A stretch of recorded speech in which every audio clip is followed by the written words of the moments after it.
제목은 탕감받은 자처럼 살자. 한번 따라해 보세요. 탕감받은 자처럼 살자. 탕감받은 자처럼 살자. 탕감받은 자처럼 살자. 탕감받은 자처럼 살자. 아멘. 이런 제목으로 은혜를 나누기 원합니다. 마태복음 18장 12절 신약성경 30페이지에 있습니다. 교독해서 보죠. 너희 생각에는 어떠하냐? 만일 어떤 사람이 양 100마리가 있는데 그중 하나가 길을 잃었으면 그 99마리를 산에 두고 가서 길 잃은 양을 찾지 않겠느냐? 진실로 너희에게 이르노니 만일 찾으면 길을 잃지 아니한 99마리 머리다. 이것을 더 기뻐하리라. 같이 읽지요. 이와 같이 이 작은 자 중에 하나라도 잃은 것은 하늘에 계신 너희 아버지의 뜻이 아니니라. 아멘. 예수님 말씀하십니다. 너희 생각에는 어떠냐? 만일 어떤 사람이 양이 100마리가 있다. 100마리가 있는데 그 중에 한 마리가 없어진 거예요. 앞만 쉬어봐도 99마리, 또 쉬어봐도 99마리, 한 마리 잊어버린 거예요. 그래서 그런 경우에는 99마리를 산에 잘 두고 그리고 가서 잃어버린 양 어디로 갔지? 계곡에 빠졌나? 어디 넘어졌나? 다쳤나? 무슨 일이 있나? 그렇게 그 양을 찾지 않겠느냐? 진실로 너에게 이르노니 만일 찾으면, 그러다가 계곡에서 길을 잃은 양을 찾으면 길을 잃지 아니한 99마리보다, 물론 99마리도 감사하지만 이건 뭐 잘 있으니까 길을 잃어버린 한 마리를 찾으면 다시 더 기뻐하리라. 더 기뻐하리라. 더 기쁘다 그 말이에요. 이와 같이 이 작은 자 중에 하나라도 잃어버리는 것은 하늘에 계신 너희 아버지의 뜻이 아니다. 그러니까 하늘 아버지, 하나님 아버지 뜻은 뭐냐? 영혼을 잃어버리지 않는 것이다. 하나님께 돌아온 영혼을 절대 잃어버리지 않는 것이다. 돌아온 영혼을 잃어버리는 것은 하나님의 뜻이 아니다. 이런 말씀하시면서 예수님이 연이어서 15절에 이렇게 말씀하십니다. 내 형제가 죄를 범하거든 가서 너와 그 사람과만 상대하여 권고하라. 만일 들으면 내가 내 형제를 얻은 것이요, 많이 듣지 않거든 한두 사람을 데리고 가서 두세 증인의 입으로 말마다 확증하게 하라. 같이 읽지요. 만일 그들의 말도 듣지 않거든 교회의 말하고 교회의 말도 듣지 않거든 이방인과 세리와 같이 여기라. 아멘. 이게 무슨 말이냐면은 네 형제가 죄를 짓거든, 어떤 같이 교회 나온 사람이 죄를 졌어요. 죄를 졌는데 그러면 네가 가서 그 사람하고만 상대해서 얘기를 해라. 그러니까 예를 들자면 그 사람이 학비가 너무 급하다고 그래서 나한테 돈을 빌려갔어요. 근데 보니까 이 사람이 학비는 장학금으로 다 해결했는데 거짓말한 거예요. 거짓말로 돈을 빌려가가지고 가서 예를 들어서 도박을 했어요. 그거 나쁜 거죠? 잘 몰라요. 그 나쁜 거예요. 나쁜 거야. 도박을 했는데 도박하면 많이 잃죠. 따는 게 아니라 돈을 잃었어요. 잃으니까, 그러니까 돈을 못 갚겠으니까 나에 대해서 나쁜 말을 하는 거예요. 나에 대해서 아주 안 좋은 말을 하고 다니는 거예요. 그러니까 거짓말로 돈을 빌린 것도 나쁜 것이고 그거 가지고 도박을 하는 것도 나쁜 것이고 그 다음에 나에 대해서 나쁜 말을 하는 것은 더 나쁜 거라 그 말이에요. 그렇게 되면 그 사람이 나에 대하여 죄를 짓든 뭐 일반적인 죄를 짓든 죄를 짓거든 네가 가서 그 사람하고만 얘기해라. 사랑하는 마음으로 그 사람하고만 얘기하라는 거예요. 교회가 이게 안 되기 때문에 문제가 생깁니다. 죄를 지으면 그 사람만 찾아가면 되는데 그 사람을 찾아가는 게 아니라 다른 사람에게 말한다 그 말이야. 야, 너 쟤 알잖아. 왜? 아, 웃기는 놈이야. 그거 아주 되게 웃기는 놈이야. 아니 왜 그래? 아이 몰라도 돼. 아, 왜 그래? 궁금하게 얘기해놓고 나서 너만 알아. 딴 데 얘기하지 말고. 그래가지고 얘기를 하니까 문제가 생긴다 그 말이야. 성경 보니까 죄를 지으면 그 사람하고만 얘기하라고 그랬는데 그 사람하고 안 하고 딴 사람하고 자꾸 얘기를 하니까 문제가 되는 거예요. 찾아가 얘기하면 별것도 아닌데 해결될 수 있는데, 그래서 그 사람하고 얘기해라. 만일 들으면 내가 형제를 얻는 것이다. 거짓말로 돈을 빌리면 어떻게 해? 나는 네가 학비가 부족하다고 그래서 나도 돈이 부족하지만 빌려줬는데 어떻게 그걸 가지고 도박을 할 수 있냐? 그렇게 그건 안 되는 거지. 그리고 그건 내가 너에게 잘해줬는데 왜 나한테 나쁜 말을 하고 다녀? 그건 나쁜 거잖아. 아, 미안해. 내가 돈을 빌렸다가 갚으려고 그랬는데 유혹을 받아가지고 도박을 하게 됐어. 그리고 그러다 보니까 또 너에 대해서 나쁜 말을 하게 됐어. 미안해. 이제 안 그럴게. 그러면 형제를 얻는 거야. 근데 만약에 듣지 않으면 돈 빌린 게 뭐 나빠? 그리고 돈 있는 김에 도박 좀 하면 어때? 너는 죄 안 짓고 살아? 그런 걸 따지고 그래. 그리고 내가 너에 대해서 무슨 나쁜 말 한 거, 너는 나 나쁜 말 안 해? 나쁜 말 좀 하면 어때? 내 입까지 내 말 하는데 너 나쁜 짓 안 했어? 내가 한 것만 얘기한 건데 뭘 그러고 앉아있어 이 사람이? 가, 시끄러. 이래가지고 안 들으면, 뭐 대개는 듣겠지만 안 들으면 한두 사람을 데려가서 두세 증인의 입으로 말마다 확증하게 하라. 이건 무슨 말이냐면은 사람을 데려가라. 데려갈 때는요, 존경받고 인정받는 사람을 데려가야 되겠지요. 뭐 그 사람도 막 신앙생활 엉망진창으로 하고 그런 분을 데려가면 안 되겠죠. 그러니까 신앙생활 잘하고 경건하고 말씀대로 살려고 애쓰는 사람, 그런 사람을 데려가서 목자나 교구장이나 뭐 이런 사람 데려가서 얘기하는 거예요. 아니, 남의 돈을 거짓말하고 빌리면 안 되잖아. 그때 옆에 있는 분이 거짓말하고 빌리면 안 되지요. 그렇게 얘기를 하게 하고, 그리고 어떻게 그렇게 빌린 돈 가지고 도박을 해? 그건 나쁜 거야. 옆에 있는 분이 그건 나쁜 거예요. 그렇게 얘기하게 하고, 그리고 그 빌려서 도박해서 못 갚으면 와서 미안하다고 말을 해야지 말이야. 다니면서 나쁜 말 하고 다니고 그 사람에 대해서 그러면 안 되는 거야. 근데 옆에 있는 분이 그렇습니다. 그건 나쁜 겁니다. 그렇게 얘기를 하려는 거예요. 이제 다 이제 두세 사람이 얘기를 하면 이제 그들의 말을 듣고, 그래, 내가 잘못했구나. 미안합니다. 그러면 그 형제를 얻는 것이고, 만약 거기서 아니 이제 뭐 두세 사람이 와가지고 이제 뭐 이거 뭐 나를 넘어뜨리려고 그래 같이 짜가지고서 정말 기분 나쁘네. 아니 뭘 내가 잘못했다는 거야 도대체? 왜 그런 거 따지고 앉아 있었는데 죄 안 져? 막 이러고 막 그러면, 만일 그들의 말도 듣지 않으면 교회에다가 말해라. 교회에 말하라는 것은 오늘날과 같이 뭐 교회가 대형 교회가 있고 큰 교회가 있어가지고 교회에다가 박아무개 형제가 이렇게 돈을 몰래 빌려가지고 학비 낸다고 그러고 도박을 했습니다. 광고하고 뭐 주일 예배에, 그런 뜻이 아니에요. 이게 예수님 당시의 교회는 그때는 교회를 인정하는 때가 아니에요. 그렇기 때문에 소수가 모이는 거예요. 소수가 모이고 집에서 모이는 거기 때문에 교회 건물이 따로 있는 것이 아니라 작게 모이는 것이니까 그냥 목장 모임에서 얘기를 하는 거예요. 아무개가 나한테 거짓말하고 돈을 빌렸습니다. 근데 그 사람이 이렇게 해서 도박을 했고요. 우리 찾아갔는데 교구장 말도 안 듣고 지금 이런 상황입니다. 그러면은 그 사람을 불러서 교회가 불러가지고 얘기하는 거예요. 교회가 이제 목장 모임이 모인 상황에서 그렇게 하면 안 되죠. 그거는 나쁜 겁니다. 얘기를 해서 교회 말을 듣고 미안합니다. 그러면 이제 되는 거고, 그 사람이 만약 교회 말도 안 듣고 정말 왜 전부 다 나만 가지고 그래? 왜 나만 미워하냐고? 왜 전부 다 날 갖다 놓고 정말 다 그렇잖아. 우리가 사는 게 왜 나만 가지고 그래? 정말 짜증나네. 그래서 교회 말도 안 들으면 이방인과 세리와 같이 여겨라. 이 말은 그는 지옥의 자식이다, 마귀 자식이다, 포기해라, 그런 말이 아니에요. 이방인으로 여기라는 말은 이방인은 말씀을 알아요, 몰라요? 이방인은 말씀을 몰라요. 저 사람이 말씀을 몰라서 그렇구나. 그러니까 이방인과 같이 여기니까 말씀을 가르쳐줘야 되는 거예요. 이방인은 말씀을 모르니까. 세리는 말씀을 알아요. 말씀을 아는데, 유대인이니까 말씀을 아는데, 세리는 뭐냐? 돈에 미친 사람이에요. 돈밖에 모르는 사람이 돈밖에 모르니까, 세리는 돈밖에 모르니까 민족을 팔아먹고 자기 부모님 얼굴에 먹칠을 하고, 그러면서도 돈밖에 모르니까 인간이 그렇게 남들에게 손가락질을 당하는 거거든요. 세리로 여기라는 말은 돈밖에 몰라 사람이. 그래서 그래. 그러니까 이방인과 세리와 같이 여긴다는 말은 그를 팽겨쳐라, 무관심해라, 던져버려라, 그 말이 아니에요. 불쌍히 여기면서 용서하고 사랑하고 그 영혼이 은혜 받을 수 있도록 기도하고 말씀을 받을 수 있도록 삶을 제대로 살 수 있도록 기도하고 말씀을 주고 양육해라, 그런 의미예요. 그렇게 하라고 주님은 말씀하시는 거예요. 이제 그렇게 하는데 그 말씀을 연이어서 18절에 이렇게 말씀하십니다. 18절에 진실로 너에게 이르노니 무엇이든지 너희가 땅에서 매면 하늘에서도 매일 것이요 무엇이든지 땅에서 풀면 하늘에서도 풀리리라. 진실로 다시 너희에게 이르노니 너희 중에 두 사람이 땅에서 합심하여 무엇이든지 구하며 하늘에 계신 내 아버지께서 그들을 위하여 이루게 하시리라. 같이 읽죠. 두세 사람이 내 이름으로 모인 곳에는 나도 그들 중에 있느니라. 그리고 예수님께 연이어서 말씀하시는 거예요. 진실로.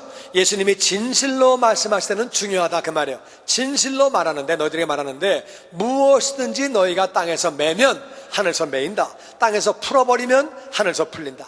그러니까 너희들이 뭐 사람이 저 모양이야, 정말 얘기도 안 듣고 혼자 가서 얘기해도 안 돼, 두세 명 데려가도 안 돼, 교회에서 불러놓고 얘기해도 안 들어, 지 멋대로야 어떻게, 모르는 척해, 신경 끊어, 뭐 인간이 졌다위야 진짜 사람이. 그래가지고 너희들이 풀어버리면 하늘에서 풀린다. 그러니까 절대로 풀지 말고 땅에서 매라. 잃어버린 양 한 마리가 얼마나 소중하냐. 밖에 있는 양을 데리고 오는 것도 중요하지만 교회에 있다가 잃어버리면 얼마나 아깝냐. 그러니까 그렇게 하지 말고 그 영혼을 꼭 매서 이방인으로 알고 세리로 알고 기도하면서 그 영혼을 끌어안아가면서 그 영혼이 은혜 받을 수 있도록 변화받을 수 있도록 너희들이 끌어안고 절대로 풀지 말라는 거예요. 너희들이 꼭 매서 그 영혼을 위해서 기도하고 돌아올 수 있도록 그렇게 하라는 거예요. 그래서 너희들이 땅에서 매면 하늘에서 매인다, 땅에서 풀어버리면 하늘에서 풀어지기 때문에 그 영혼을 잃어버리는 것이다. 한 영혼이 얼마나 귀하냐, 그렇게 해라, 이렇게 말씀하시면서 진실로 다시 말한다. 그러니까 예수님이 진실로 말씀하시는 것은 중요한 내용이고, 진실로 다시, 요 앞에 한 18절이 너무 중요하기 때문에 다시 한번 내가 말한다. 진실로 다시 말하는데, 너희 중에 두 사람이 땅에서 합심하여 무엇인지 구하면 하늘에 계신 내 아버지께서 그들을 위하여 이루게 하시리라. 이 말씀은 무슨 말이냐면은, 너희들이 합심을 해서 박아무개 형제가 정말 지금 잘못되어 있는데 합심해서 같은 마음을 가지고, 아버지여 그 영혼이 돌아오게 하여 주시옵소서. 이방인과 같이 말씀을 모르는 사람처럼 행동합니다. 세리와 같이 돈밖에 모르는 사람 같이 행동합니다. 아버지 불쌍히 여기시고, 그렇게 너희들이 마음을 합하여 같이 기도하면 아버지가 반드시 응답하시는 줄로 믿습니다.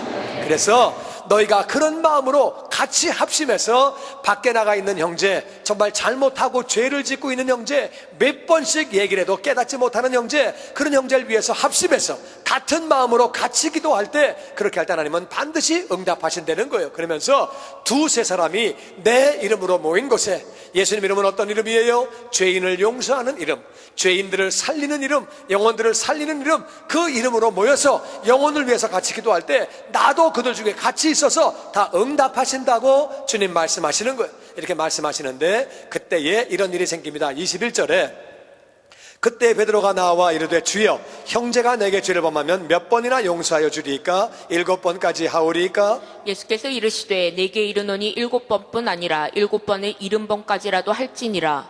그러나 천국은 그 종들과 결산하려 하던 어떤 임금과 같으니 결산할 때에 10,000달란트 빚진 자 하나를 데려오매 갚을 것이 없는지라 주인이 명하여 그 몸과 아내와 자식들과 모든 소유를 다 팔아갚게 하라 하니, 그 종이 엎드려 절하며 이르되 내게 참으소서 다 갚으리이다 하거늘 같이 읽지요. 그 종이 주인이 불쌍히 여겨 놓아보내며 그 빚을 탕감하여 주었더니. 아멘.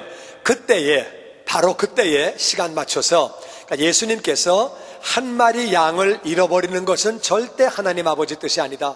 한 마리 양을 끝까지 찾아야 한다, 이런 말씀을 하시면서, 이제 그렇게 하기 위해서 누가 만일 죄를 지으면 비밀리에 그 당사자가 찾아가라.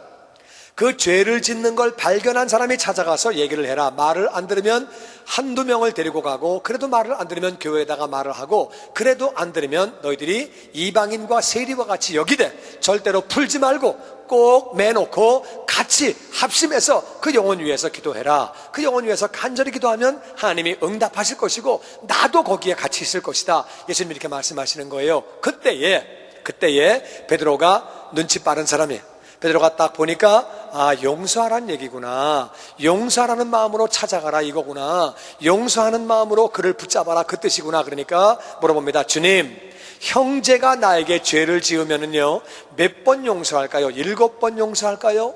이 베드로의 마음 가운데는 왜 7번이 나왔느냐? 예수님 말씀하시기를 네가 한번 찾아가라, 그리고 두세 사람 데려가라, 한둘 데려가라, 교회에다 말해라. 3번이니까 7번 정도 얘기하면 엄청난 칭찬을 받겠지.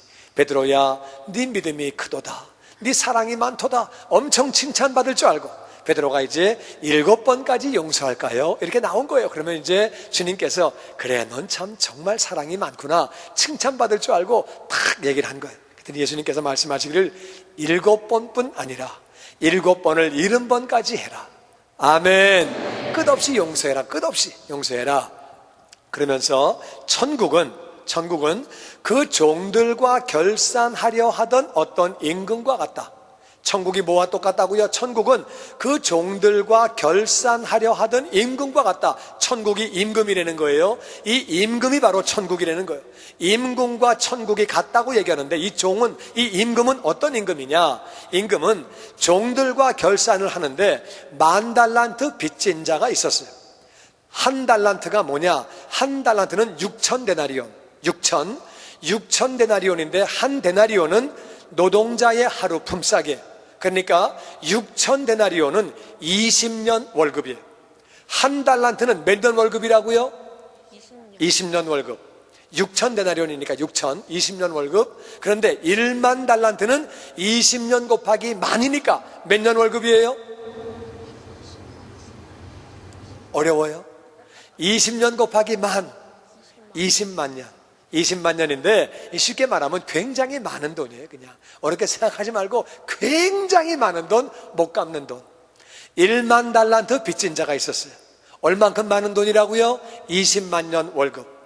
그러니까 사람이 갚을 수 없는 돈이 1만 달란트예요. 1만 달란트 빚진 자를 데리고 왔어요. 그래서 25절에 갚을 것이 없으니까 주인이 명령을 해서 몸 팔아, 아내도 팔아, 자식들 다 팔아, 네 소유 다 팔아, 갚어. 물론 그래도 못 갚겠지요. 갚으라고 그러니까 이 종이 엎드려 절을 하면서 날 좀 참아주세요, 날 좀 불쌍히 여기세요, 내가 다 갚겠습니다. 그래도 못 갚겠다는 얘기는 안 하고 내가 갚겠다고, 갚을 길은 없지만 갚겠다 그러는 거예요. 그 빚을 안 졌다는 얘기도 안 하고 나 빚 졌습니다, 그건 맞습니다, 그런데 갚겠습니다, 불쌍히 여겨주세요, 좀 참아주세요. 그랬더니 그 종의 주인이 불쌍히 여겨 놓아보내며 그 빚을 탕감해줬다. 탕감했다는 말은 오케이, 안 갚아도 돼, 차용증서 찢어버리고 없던 걸로 치자, 빚 없다, 됐다, 끝. 그리고 이 차용증서를 없애버린 거예요. 얼마나 감사한 일이에요. 너무 감사한데 그때 사건이 생겼습니다. 28절 교독해서 보지요.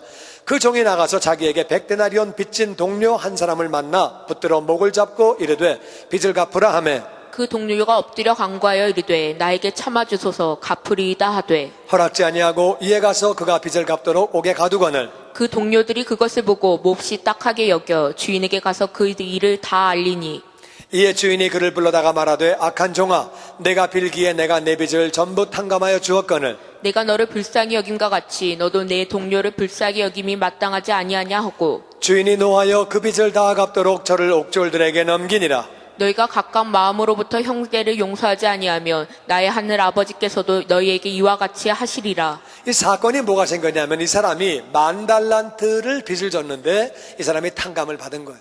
나가자마자 자기에게 100데나리온, 하루에 일당이 한 데나리온이니까 100데나리온은 넉 달치 월급이에요. 그러니까 넉 달치 월급을 빚진 동료를 만나니까 그 사람을 만나서 목을 잡고, 우리 순수한 한국말로 멱살을 잡고 그리고 빚을 갚어, 빚 갚어 임마 난리친 거예요. 동료가 엎드려 간구하되 말하기를 나에게 참아주소서 갚으리다, 똑같이 말했어요. 이 10,000달란트 빚진 사람하고 똑같이 엎드려 간구하면서 나에게 참아주소서 내가 갚으리다 그랬더니 허락하지 않고 이에 가서 그가 빚을 갚도록 옥에 가둬버렸어요. 뭐야 임마, 갚어, 너는 갚을 때까지 못 나와, 너 같은 놈은 감옥에 들어가 이대로 감옥에 집어넣어버린 거예요. 감옥에 넣었더니 그 동료들이 그 모습을 보고 있다가 이건 좀 아닌데 그래가지고 몹시 딱하게 여겨서 주인을 찾아갔어요. 주인님, 아까 1만 달란트 탕감해 주셨잖아요. 그래, 탕감했지. 근데 그 사람이 나가다가 빚진 친구를 만났어요. 그래서 100데나리온 빚을 졌거든요. 그래서 근데요, 멱살을 잡더니 옥에 집어넣고 안 갚으면 안 끄집어내 준대요. 그리고 집어넣었어요. 이렇게 얘기를 하는 거예요. 그래? 그래서 이 일을 다 듣고 나서 32절에 주인이 다시 오라고 그래. 다시 부른 거예요. 불러가지고 이렇게 말합니다. 악한 종아, 네가 빌기 때문에 내가 내 빚을 전부 탕감하여 주었거늘. 탕감했다는 거예요. 맞죠? 내가 너를 불쌍히 여김과 같이 너도 내 동료를 불쌍히 여김에 마땅하지 아니하냐 하고 주인이 노하여 그 빚을 다 갚도록 저를 옥졸들에게 다시 넘겼다는 거예요. 옥졸에 넘겼다는 얘기는 감옥에 집어넣었다 그 말이에요. 나는 이 말씀이 이해가 안 갔어요. 왜 이해가 안 가냐면은 탕감해 줬어요. 이미 임금이 말하기를 내가 탕감해 줬다고 또 말했습니다. 다시 한번 말했거든요. 탕감을 해줬으니까, 그러니까 탕감 받으면 끝난 거예요. 왜 근데 다시 집어넣냐 그거예요. 난 이게 이해가 안 갔어요. 여기 이 사람이 10,000달러 탕감 받은 사람이, 잠깐만요, 아까 탕감해 주셨잖아요. 그래, 내가 탕감했지. 그럼 무슨 권리로 나를 집어넣습니까? 탕감했으면 끝난 거죠. 끝난 거 아니에요. 탕감했으면 이런 말을 한마디 할 것 같은데 한마디도 안 하는 거예요. 나는 이거를 깨닫고 내가 엄청나게 은혜를 받았어요. 이 탕감해 준 건 뭐냐, 10,000달란트는 뭐냐, 우리가 도저히 갚을 수 없는 것, 우리 인간이 아무리 해도 갚을 수 없는 것, 그것은 죄. 죄는요, 뭘 해도 못 갚습니다. 우리가 뭘 한다고 죄를 갚을 수 있는 게 아니에요. 죄의 삭은 사망이기 때문에 지옥 가는 것 외에는 다른 방법이 없다 그 말이에요. 그런데 하나님이 우리를 불쌍히 여기셔서 예수님 보내주시고 우리 죄를 용서해 주신 것, 1만 달란트는 우리 죄를 의미합니다. 그런데 문제는 죄를 용서받았어요. 죄를 용서받았는데 용서받고 나서 우리가 또 죄를 짓는 거예요. 죄가 뭐냐? 이게 죄가 바로 모세 율법에 보면 365가지 하지 말라는 게 있어요. 하지 말라는 거 하면은 죄예요. 그런데 하라고 하는 248가지가 있어요. 하라고 하는 것을 하지 못한 것도 죄예요. 대한민국에서는 남자가 군대 안 가면 그거 죄예요. 군대 가게 돼 있기 때문에 안 가면 죄예요. 세금을 내야 되는데 미국에서도 세금을 안 내면 죄예요. 한국이나 미국이나 세금을 안 내면 죄예요. 그래서 하라고 한 것을 하지 못하는 것도 죄예요. 그러니까 내가 죄를 용서받았지만 아무리 탕감받았어도 1만 달란트 모든 죄를 탕감받았어도 그 순간에 나는 또 죄를 짓고 있다 그 말이에요. 왜? 하지 말라고 하는 것을 하는 것도 죄지만 하라고 하는 것을 못하는 것도 죄이기 때문에 우리는 죄를 여전히 짓고 있다 그 말이에요. 그러니까 이 사람이 지금 그 주인에게 탕감받았는데 왜 또 나를 집어넣습니까? 이런 말을 한마디도 못합니다. 왜? 탕감받거나 죄를 또 졌으니까 탕감받고 나서 자기가 화를 냈다 그 말이에요. 성경 보면 화를 낸 게 죄예요. 남을 판단하고 정죄한 것이 죄예요. 이게 다 죄인데 죄를 졌다 그 말이에요. 죄를 지었으니까 죄를 지었기 때문에 우리가 알아야 되는 것은 돌멩이가 조그맣든 크든 그런 건 중요하지 않아요. 연못에 던지면 큰 건 큰 거대로 빠지고 작은 건 작은 거대로 빠진다 그 말이에요. 작은 죄를 지었든 큰 죄를 지었든 죄의 삭은 사망이에요. 그러니까 죄를 지었기 때문에 이 사람이 다시 와가지고 할 말이 없는 거예요. 죄를 지었기 때문에 그 임금 앞에 와가지고 할 말이 없기 때문에 그렇게 감옥으로 가게 되는 거예요. 이제 우리가 이 주인이 그렇게 말합니다. 네가 빚을 갚지 않으면 네가 용서를 안 했기 때문에 네가 옥졸들에게 남긴다는 말은 감옥으로 보낸다. 너희가 각각 마음으로부터 형제를 용서하지 아니하면, 우리의 마음으로부터 용서하지 않으면, 내가 용서를 받았기 때문에, 모든 죄를 용서를 받았기 때문에 용서받은 우리가 형제를 마음으로부터 용서하지 않으면 나의 하늘 아버지께서도 너에게 이와 같이 용서하지 않는다고 주님은 그렇게 말씀하시는 거예요. 우리는 용서를 받았기 때문에 문제가 되는 거예요. 용서를 받았기 때문에 우리도 용서하는 그러한 삶을 살아야 하는 줄로 믿습니다. 저는요, 제가 아버지에 대해서 미워하는 마음이나 그런 마음은 없었는데 섭섭한 마음이 있었어요. 용서할 것까지는 없었지만 하여튼 아버지가 섭섭했는데, 왜 그랬냐면은 우리 아버지는 조금 별난 분이에요. 우리 아버지하고 어머니하고는 아무 문제가 없었어요. 우리 어머니는 아버지에게 굉장히 순종하는 스타일이고 그걸 굉장히 즐기신 분이에요. 그래서 굉장히 아버지를 잘 받들고 순종을 했는데, 하여튼 아버지가 친정 가지 말라는 말씀에 우리 어머니는 22년간 친정을 안 가셨어요. 순종하시고 그랬는데, 좀 우리 아버지를 우리 어머니가 너무 이렇게 하늘같이 받드셔가지고, 하여튼 우리 아버지는 제가 어렸을 때도 보면은 밖에 나가시다가 신발이 이렇게 똑바로 나가는 방향으로 되어 있지 않고 까꿀로 이렇게 들어오는 방향으로 되어 있으면은 아버지가 바꿔놓으시면 되는데, 그 마루에 쓰셔가지고 엄마를 부르시는 거예요. 그 엄마는 설거지 하시다 말고 여봐 그러면 엄마는 또 뛰어와가지고 신발을 똑바로 놓으시는 거예요.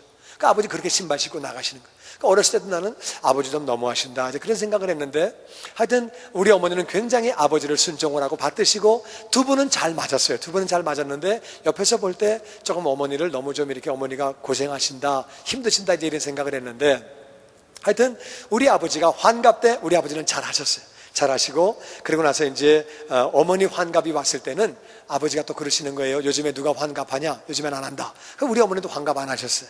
그리고 또 우리 아버지 칠순도 막 하셨어요. 그리고 이제 우리 어머니는 칠순 때 요즘에 누가 칠순 하냐? 그리고 또 안 하셨어요.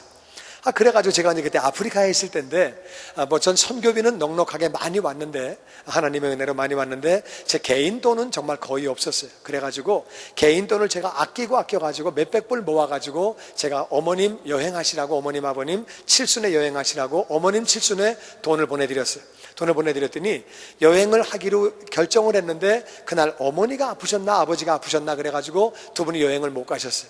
여행을 못 가셔가지고 4주 후엔가로 이렇게 다시 예약을 하셨는데, 4주 뒤에 칠순 여행을 가셔야 되는데 어머니가 아프신 바람에 아버지가 혼자 캐나다를 가셨어요.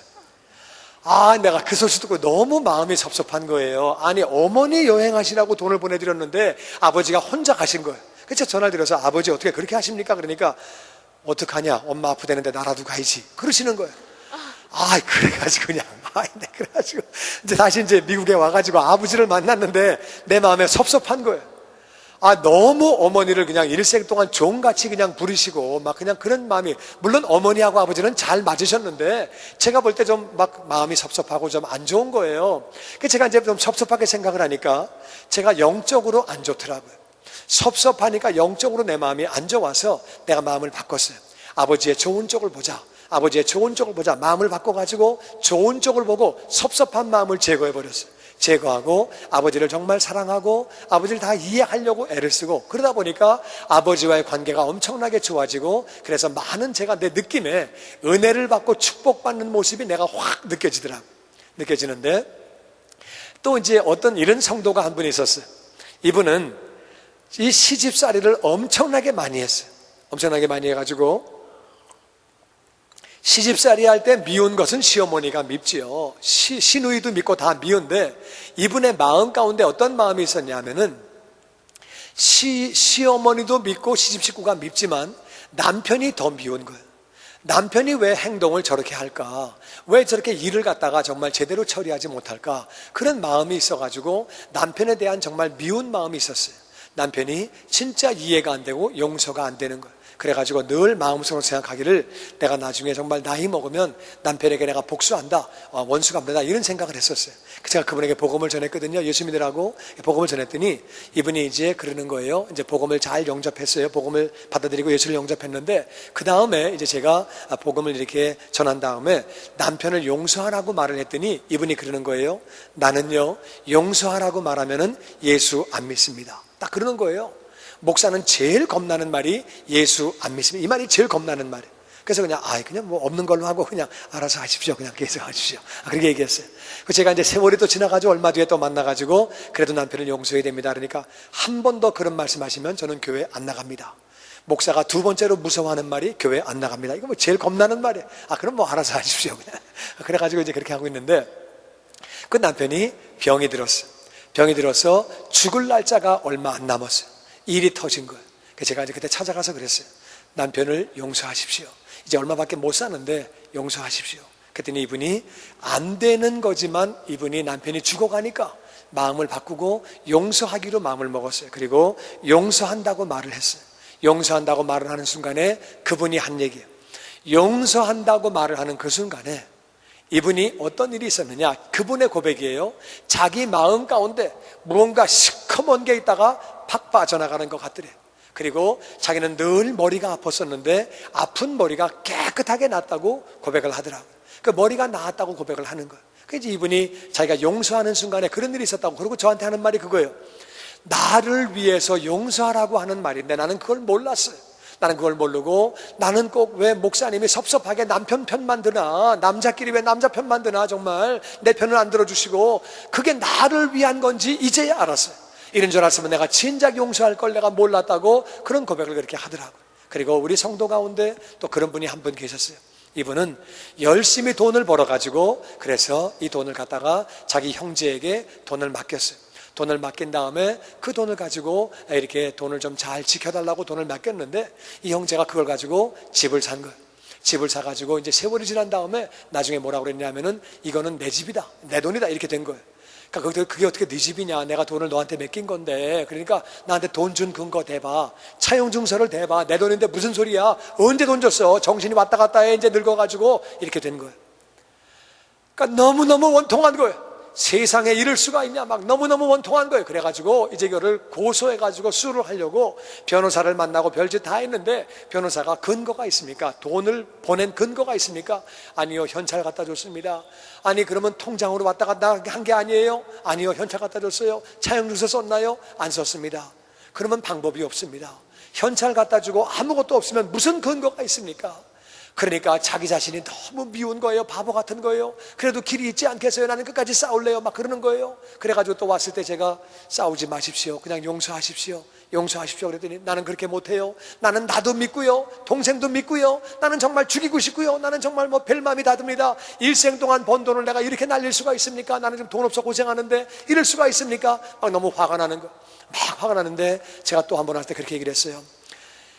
싸우려면은 싸울 수는 있겠지만 이길 수 있는 방법이 진짜 없다. 물론 뭐 이길 수도 있겠지만, 그런데 그렇게 해서 이긴들 뭐하냐. 그러니까 용서해라. 용서해라. 그렇게 얘기를 하는데 이분은 용서가 안 되는 거예요.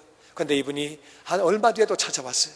이분이 마음을 바꾸는 찾아와가지고 목사님 말 듣고 내가 용서하려고 생각을 딱 하니까 동생이 불쌍하게 보이더래요. 돈밖에 모르는 인간, 은혜를 받지 못해서 그렇지 돈밖에 모르는 인간이 불쌍해지더래요. 갑자기. 그래가지고 용서하기로 마음을 먹으니까 그 영혼을 위해서 축복하게 되고 기도하게 되고, 그러니까 자기 마음이 그렇게 좋더래. 얼마나 좋고 얼마나 기쁜지. 목사님, 나는 나를 위해서 용서하라고 그러는 걸 내가 생각을 못했어요. 나는 왜 목사님이 정말 알지도 못하는데 동생 편을 드나, 섭섭하게 왜 이러나 그랬는데 이게 바로 나를 위하는 거였네요. 이런 말을 하면서 용서하니까 얼마나 좋은지 그런 고백을 하게 되었습니다. 사랑하는 성도 여러분, 나는 여러분들이 이웃을 용서하는 자가 되기를 주의 이름으로 축원합니다. 아버지를 용서하고, 어머니를 용서하고, 자녀를 용서하고, 형제를 용서하고, 직장 동료를 용서하고, 직장 상관을 용서하기를 주의 이름으로 축원합니다. 어떤 사람은 단체를 용서하지 못해요. 용서하는 것이고, 또 어떤 사람은 자기 회사를 용서하지 못해요. 내가 몇십 년간 얼마나 뼈 빠지게 일했는데 나를 이렇게 해고해. 이 회사를 용서하지 못하는데, 용서하는 것이 하나님의 뜻인 줄로 믿습니다. 1만 달란트 탕감 받았기 때문에 우리가 용서를 해야 되는 거예요. 용서하는 삶을 살아야 되는 거예요. 우리는 용서하는 삶을 살아야 돼요. 어떤 사람은 대한민국을 용서하지 못합니다. 어떤 사람은 미국을 용서하지 못합니다. 용서해야 나도 살고 이웃도 살게 되는 거예요. 어떤 사람은 또 자기 자신을 용서를 못해요. 왜 이렇게 바보 같은 결정을 했을까? 바보 같은 짓을 했을까? 자기가 자기를 용서 못하는 거예요. 자기가 자기를 용서할 수 있어야 돼요. 또 어떤 사람은 하나님을 용서하지 못해요. 하나님을 용서하지 못한다는 말은 말이 모순이 있고 어폐가 있는 말이지만, 어떤 분은 하나님에게 삐진 사람이 있어요. 하나님, 내가 할 만큼 했는데 왜 나에게 이런 고통을 주십니까? 내가 섬긴다고 섬기고 헌신한다고 헌신했는데 왜 나에게 이런 어려움을 주십니까? 하고 하나님에게 삐져 있는 사람이 있어요. 하나님은 우리를 신앙으로 인도하시기 위해서, 은혜를 주시기 위해서, 사명을 감당하게 하시기 위해서, 우리를 보호하시기 위해서 때로는 어려운 가운데로 인도하시는데 합력하여 선을 이루시는 줄로 믿습니다. 그러니까 어떤 경우도 하나님께 삐지면 절대로 우리가 안 되는 그 사실을 우리가 알아야 되는 거예요. 뜻이 계셔서 어려움도 허락하신 줄로 믿습니다. 마귀는 자꾸 그 사람 틀렸잖아, 네가 미워해, 틀렸어, 하는 거 봐라, 하는 짓 좀 봐라야 틀렸지, 이렇게 해가지고 우리를 틀린 거로 따지게 합니다. 여러분, 맞고 틀리는 원리로 얘기하면 우리 다 죄인이, 우린 다 지옥 가야 돼요. 맞고 틀리는 얘기로 하면은 우리 다 틀린 사람이라 그 말이에요. 그러니까 우리는 용서를 받았기 때문에 용서해야 되는 거예요. 마귀는 미워해라, 틀렸잖아, 하는 짓 좀 봐, 우리에게 그렇게 말하는데, 예수님은 용서해라. 네가 1만 달란트 탕감 받았기 때문에 용서해라. 용서하면 네가 산다고 말씀하시는 거예요. 오늘 본문 23절에 이렇게 말씀하십니다. 그러므로 천국은 그 종들과 결산하려 하던 어떤 임금과 같으니, 이 임금은 1만 달란트를 용서했어요. 용서한 바로 이 임금이 천국이라는 거예요. 다른 말로 우리가 용서할 때 우리의 마음이 천국 되는 줄로 믿습니다. 천국은 바로 그 임금이다. 용서하는 것은 나에게 좋은 것이기 때문에 용서하라고 말씀하시는 거예요. 뿐만 아니라 내가 용서하지 아니하면 하늘에 계신 아버지께서도 네가 용서하지 않으면 너를 용서하지 않으신다는 거예요. 그러므로 우리를 옥절에 붙이신다고 그렇게 말하는 거예요. 내가 너희를 용서했기 때문에 너희도 마땅히 용서해야 되는 것이 아니냐, 너희가 중심으로 용서하지 아니하면 나도 너희들을 용서하지 아니하라고 그렇게 주님이 우리에게 말씀하시는 거예요. 꼭 기억하시고, 내가 용서하는 길이 나를 살리고 이웃도 살리는 길인 줄로 믿습니다. 용서하면 천국 되는 줄로 믿습니다. 용서하면 천국 되는 거예요. 내가 용서할 때 첫 번째 우리가 알아야 되는 것은 용서하면 천국 되는 거예요. 다시 용서하면 천국. 용서하는 마음이 바로 천국이에요. 나는 여러분이 이 땅에 살면서 천국을 누리시게 되기를 주의 이름으로 축원합니다. 용서하면 천국이에요. 그리고 용서해야 나도 용서를 받는 거예요. 주님 말씀하시기를 네가 용서해야 나도 너를 용서한다고 말씀하시는 거예요. 우린 다 죄인이기 때문에 용서받았지만 여전히 지금도 죄를 짓고 있다 그 말이에요. 그래서 우리는 용서해야 용서를 받는 줄로 믿습니다. 용서를 받기 위해서 우리는 용서를 해야 되는 거예요. 그리고 용서하지 않으면 내 마음이 지옥입니다. 말씀하시기를 용서하지 않으면 나도 너를 옥절에 붙이리라. 옥절에 붙인다는 말은 나도 감옥에 있다 그 말이에요. 용서하지 않는 마음은 내 마음이 감옥입니다. 내가 몸도 망가지고 마음도 망가지고 내가 다 망가지는 거예요. 용서 안 하면 내 마음이 지옥되는 거예요. 그리고 용서를 하게 되면 잃어버린 영혼들이 돌아오게 됩니다. 용서를 함으로 말미암아 영혼들이 돌아오게 되는 거예요. 오늘 이 말씀은 잃어버린 영혼에 대한 말씀을 하시면서 주님이 하신 말씀이 네가 용서할 때 그 영혼이 돌아온다는 거예요. 영혼들이 죄를 지었습니까? 정말 축복을 하고 불쌍히 여기는 마음을 가지고 그 영혼에게 나아갈 때에 그 영혼이 돌아오게 되는 줄로 믿습니다. 그렇게 한 영혼 돌아올 때 너무너무 거기는 기쁨이 있다고 주님은 말씀하시는 거예요. 나는 저와 여러분이 정말 용서하며 축복하며 그렇게 나아가기를 원합니다. 여러분 마음 가운데 섭섭한 사람이 있습니까? 섭섭한 거 어떤 분은 그럽니다. 목사님 나는 신경도 안 씁니다. 신경 안 쓰는 것이 무서운 것입니다. 무관심이라고 하는 것, 미워하는 것은 그래도 내 마음에 기대가 있기 때문에 미워하는 것입니다. 내 마음에 애정이 있기 때문에 미워하는 것인데 무관심한 것은 이것은 죄 가운데 죄입니다. 무관심은 안 되는 거예요. 그래서 우리가 그 이름을 불러가며 섭섭한 사람이 있습니까? 어떤 분은 교회에서 다른 부서에 또 다른 사람에게 섭섭한 경우가 있어요. 일을 하다가 다른 사람에게 섭섭한 경우가 있고 내 마음에 섭섭한 마음이 있는데 섭섭한 마음은 병드는 마음입니다. 마음이 병들면 섭섭하게 되면 나중에 미워하게 되고 그러면 죄를 짓게 되고 그러면 잃어버린 양이 되는 것입니다. 그러니까 우리가 이 섭섭한 마음을 떨어뜨려 버려야 되는 거예요. 내 마음 가운데 나를 힘들게 한 사람이 있습니까? 나를 어렵게 한 사람이 있습니까? 그들을 용서하며 축복하기를 주의 이름으로 축원합니다. 축복하고 용서할 때 그 영혼들을 그렇게 할 때 나도 살고 이웃도 살게 되는 거예요. 지금까지 주님의 영광교회 미디어 성교국에서 보내드린 주일 설교 방송을 시청해 주신 여러분 감사합니다. 주님의 영광교회 예배 장소와 시간을 알려드리겠습니다. 주일 예배와 금요 예배는 글로리 비전 센터에서, 수요 예배는 호프센터에서 예배를 드리고 있으며 장소는 1801 사우스 그랜드 애비뉴 워싱턴과 그랜드가 만나는 코너에 위치하고 있습니다. 주일 예배는 1부에서 5부까지 있으며 1부 예배는 오전 8시, 2부 예배는 오전 10시 20분, 3부 예배는 오후 12시 40분, 4부 예배는 오후 2시 30분에 20대와 30대 청년 예배로 각각 예배를 드리고 5부 예배는 오후 6시 30분에 라티노 예배로 드리고 있습니다. 수요 예배와 금요 예배 시간은 오후 7시 30분이며 새벽 예배는 1부와 2부로 나뉘어서 오전 5시 30분, 오전 6시 30분으로 각각 월요일에서 토요일까지 드리고 있습니다. 주님의 영광교회 전화번호는 213-749-4500번입니다. 그리고 저희 웹사이트 주소는 www.gcjc.org입니다. 주의 설교 방송을 다시 보기 원하시는 분들은 www.gcjc.org로 들어오셔서 주의 설교를 클릭하셔서 들어오시면 되겠습니다. 주님과 함께 동행하며 승리하시는 한 주간 되시길 바랍니다.